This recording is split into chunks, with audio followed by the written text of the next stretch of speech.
네, 사랑하는 성도 여러분, 반갑습니다. 한 주간 주님 은혜 가운데 평안하셨는지요?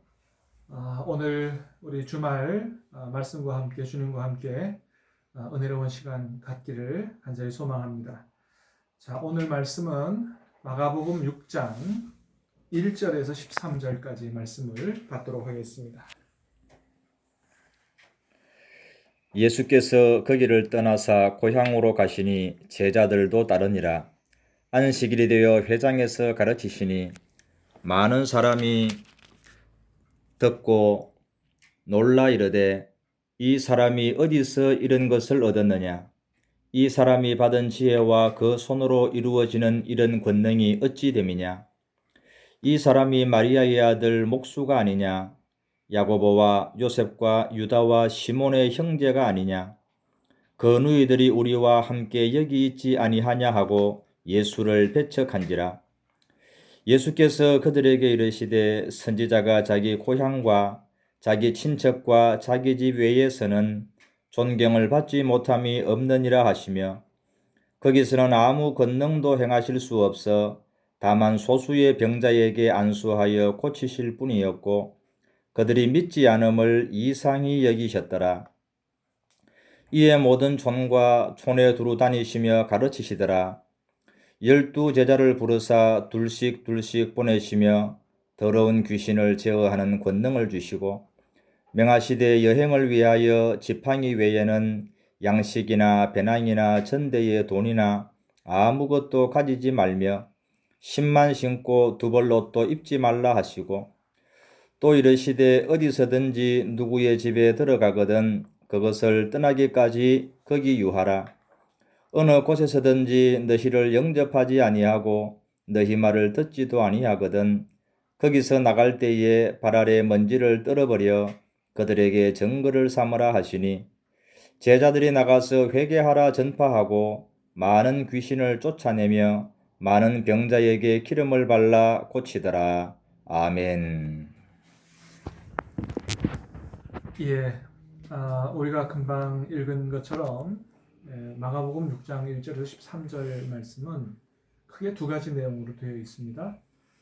하나는 예수님께서 이제 가버나움을 떠나셔서 고향인 나사렛으로 가셨을 때에 있었던 일, 또 하나는 12제자를 전도하러 파송하시는 그런 일에 대해서 기록하고 있습니다. 자, 먼저는 예수님께서 고향에 가셔서 배척받으시는 그런 내용인데요.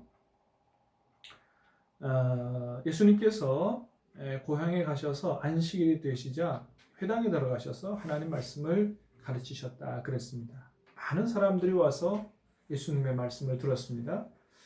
자, 그런데 그 말씀을 듣고 예수님이 가르치시는 그 가르침의 지혜와 권능에 굉장히 놀란 거예요, 사람들이.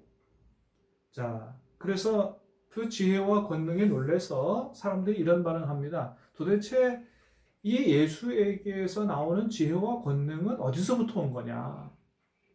우리가 이 예수를 잘 알지 않느냐? 마리아의 아들 목수가 아니냐? 그의 동생들 여럿 있는데 우리가 다 아는 사람들 아니냐? 자, 그래서 이 동네 사람들, 이 고향 사람들은 예수님에 대해서 자기들이 알고 있는 그러한 지식들, 그들의 외적인 예수님에 대한 어떤 외적인 지식들, 뭐 이런 것들 가지고 선입견과 편견이라고 얘기할 수 있겠죠. 자, 그런 것들에 꽉 사로잡혀서 예수님께서 구약 성경을 통해서 하나님이 보내주신다고 하신 메시아임을, 하나님의 아들임을 받아들이려고 하지 않았던 것입니다. 여러분, 그래요. 사람들은 보통 다른 사람들에 대해서 평가할 때 외모를 가지고 평가하죠. 저 사람 도대체 어느 지역 사람이냐, 또는 어떤 집안 사람이냐, 부모가 누구냐, 또 직업이 뭐냐, 나이가 몇 살이냐, 이런 외모적인 것 가지고 그 사람을 평가하려고 하죠.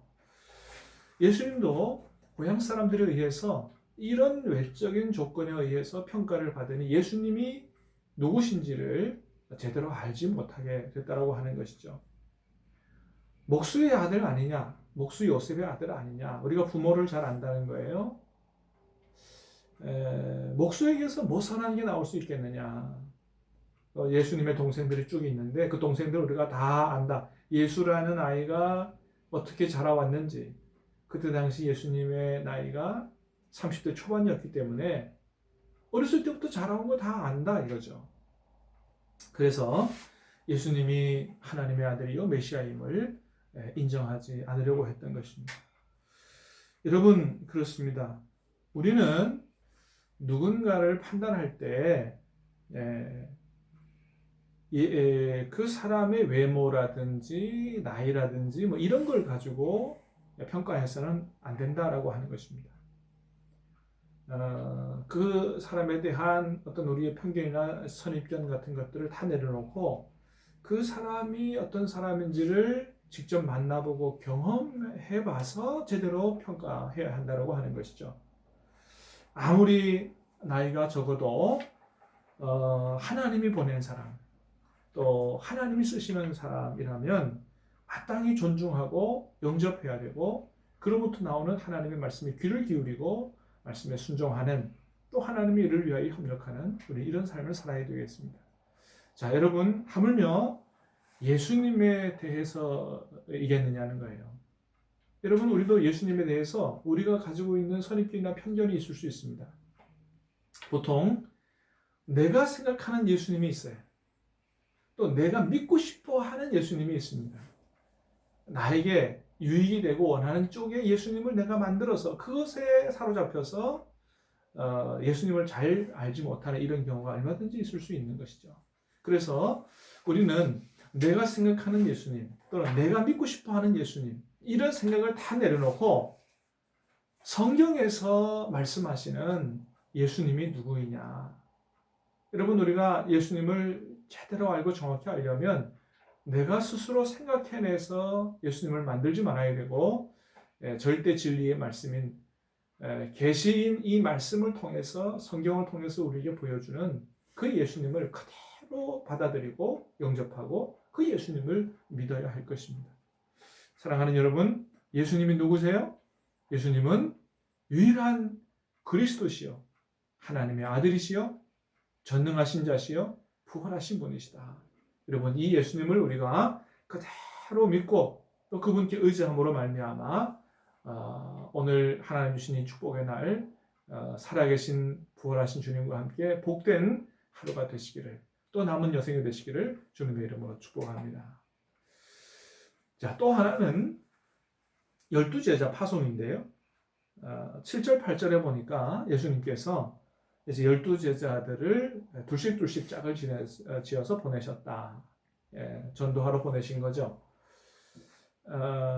여러분 예수님께서 제자들을 부르신 이유가 있다면 뭐 크게 두 가지다 이렇게 얘기할 수 있어요. 첫 번째는 예수님과 함께 있게 하려고 부르셨고요. 또 하나는 그들을 내보내서 전도하게 예수님의 사역을 연장해서 이어가도록 하기 위해서 그렇게 하신 것이죠.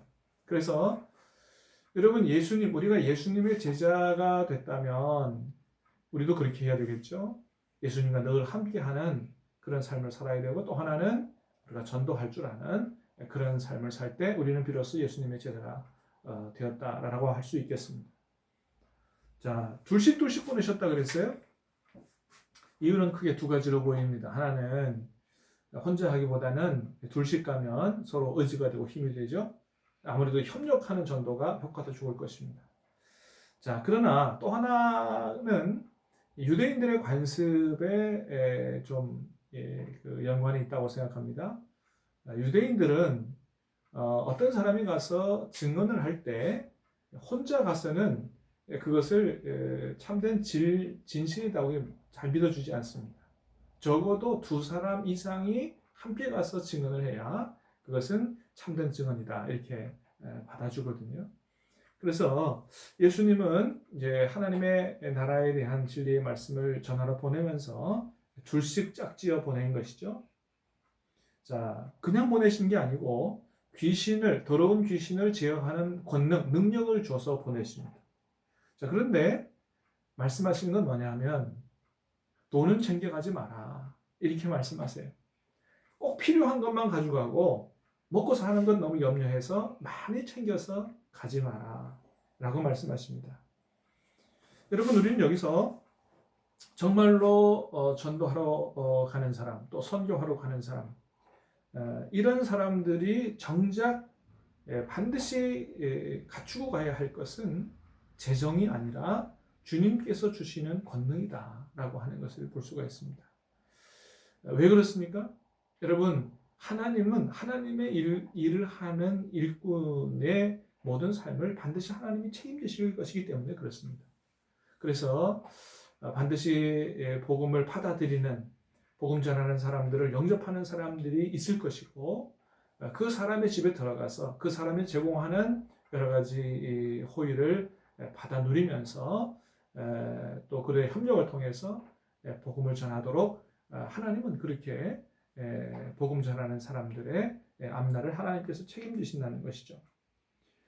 그래서 이 복음을 받아들이는 사람은 영적인 축복을 받는 것이고, 또 영적인 축복을 받은 사람은 복음을 전하는 사람에게 육적인 것을 제공함으로 함께 서로 사랑하고 협력해서 하늘나라 천국 공동체를 이루도록 하나님은 그렇게 하신다라고 하는 것을 볼 수 있습니다. 우리 신앙교회가 그런 거 아니겠습니까?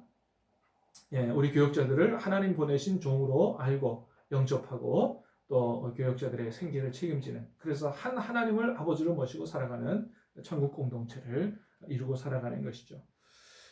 그래서 하나님의 일꾼들은 너무 먹고 사는 거 걱정할 필요가 없다. 하나님이 책임지신다. 그래서 하나님께서 맡기신 일에 최선을 다할 때 하나님께서 모든 것을 책임지시는 것을 볼 수 있습니다. 자, 그러나 제자들이 가서 복음을 전한다고 해서 모든 사람들이 다 그 복음을 받아들이느냐? 그렇지 않을 수 있다는 것이죠. 그래서 만일 복음을 받아들이지 않는 사람이 있다면 그 집에 거하지 말고 그 집이나 그 동네 밖으로 나가서 발에서 먼지를 떨어버려라 말씀하십니다. 왜 그렇습니까? 그것으로 복음을 받아들이지 않는 것에 대한 증거를 삼고 또 하나님께서 그것을 통해서 나중에 심판하시겠다 그렇게 말씀하시는 것이죠. 여러분, 이런 말씀에서도 보듯이 이 사람들이 복음을 받아들이지 않는 것은 전도하는 사람들의 책임이 아니다라고 하는 것을 볼 수 있어요.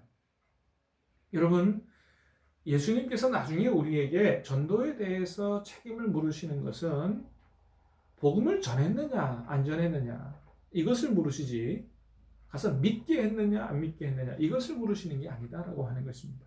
왜요? 믿게 하는 것은 누가 하시는 일이기 때문입니까? 성령께서 하시는 일이기 때문입니다. 그저 우리는 우리에게 하나님께서 보여주신 그 예수 그리스도의 십자가의 사건과 부활, 그 복음의 진리를 그대로 가서 전하면 되는 것입니다. 그걸 통해서 역사하시는 분은 성령님이시고 사람의 영혼을 구원하시는 분도 성령님이시기 때문에 그렇습니다. 사랑하는 여러분, 하나님은 오늘 우리를 예수님의 제자로 부르시기를 원하십니다. 제자로 부름받은 사람은 첫 번째, 늘 살아계신 주님과 말씀과 기도로 교제하는 삶을 살고 또 주시는 능력을 받아서 나와서 만나는 사람들에게 복음을 전하는 그런 삶을 살라고 주님께서 말씀하십니다. 간절히 바라기는 오늘 하루도 살아계신 주님과 깊이 있게 교제하는 복된 날 되시기 바라고, 또 말씀과 기도를 통해 주님 보여주시는 그런 성령의 충만함과 능력을 받아서 만나는 사람에게 담대하게 복음을 전하는, 전도하는 예수님의 제자로 살아가는 하루 되시기를 예수님의 이름으로 축복합니다. 기도하겠습니다. 은혜로우신 주님 감사합니다. 오늘 말씀을 통해서 우리가 사람들을 평가할 때 외적인 것으로 외모로만 사람을 판단할 것이 아니고 정말 우리의 선입견과 편견을 버리고 바른 시각으로 봐야 한다라고 하는 것을 우리가 깨달아 알 수 있도록 은혜 주시니 감사합니다. 혹이라도 예수님에 대해서 편견과 선입견을 가지고 있다면 이 모든 것들을 내려놓게 하시고 내가 믿고 싶어하는 예수님보다 성경에서 보여주시고 말씀하시는 예수님을 바로 깨달아 알고 바르게 믿을 수 있도록 도와주시옵소서. 오늘 우리에게 주님의 제자가 되라고 말씀하시는 주님, 우리가 말씀과 기도를 통해서 정말로 제대로 된 훈련을 받게 하시고 또 때가 되었을 때 우리가 나가서 담대하게 복음을 전하는 그런 삶을 살아갈 수 있도록 우리에게 성령의 충만한 능력을 더입혀 주시옵소서. 오늘 하루 모든 일들을 주님께 의탁하고 예수님 이름으로 기도하옵나이다. 아멘.